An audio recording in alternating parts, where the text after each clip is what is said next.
అది ఇప్పటి వరకు ఎన్ని ప్రాణాలు మింగిందో, ఎన్ని కుటుంబాలు రోడ్డును పడేస్తుందో, ఎందరి జీవితాల్లో విషాదం నింపిందో. ఇదంతా దేని గురించి అనుకుంటున్నారా? అదేనండి, కల్తీ కల్లు. పేదల పాలిట పెద్ద శాపం ఇదే. ఇప్పటి వరకు ఎన్నో ప్రాణాలు మింగేసిన ఈ కల్తీ కల్లు ఇంకా ప్రాణాలు తీస్తూనే ఉంది.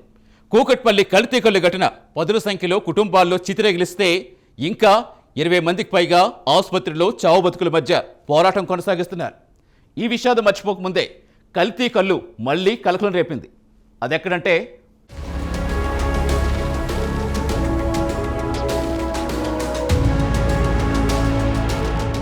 ప్రభుత్వం ఎంత చేసినా కల్తీ కల్లును కట్టడి చేయలేకపోతున్నారు. కల్లు కాంపౌండ్ను నడుపుతున్న వాళ్ళు మాత్రం కాసుల కోసం పేదల ప్రాణాలను తీస్తున్నారు.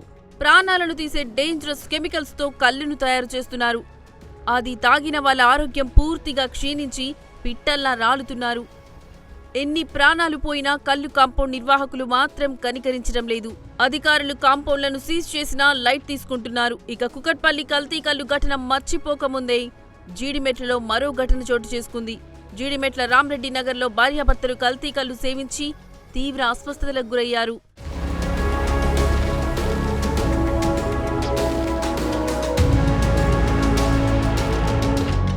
ఇక డీటెయిల్స్ లోకి వెళితే నిజామాబాద్ జిల్లా భోపాల్కు చెందిన సాక్రీబాయ్ అనే దంపతులు 2 రోజుల క్రితం జీడిమెట్లలోని గాజుల రామారంలో నివసిస్తున్న తమ కూతురు రేఖ ఇంటికి వచ్చారు. అయితే వీళ్లకు ఊర్లో రోజు కల్లు తాగే అలవాటు ఉండడంతో రామ్రెడ్డి నగర్లోని కల్లు కాంపౌండ్లో ఆదివారం సాయంత్రం కల్లు తాగారు.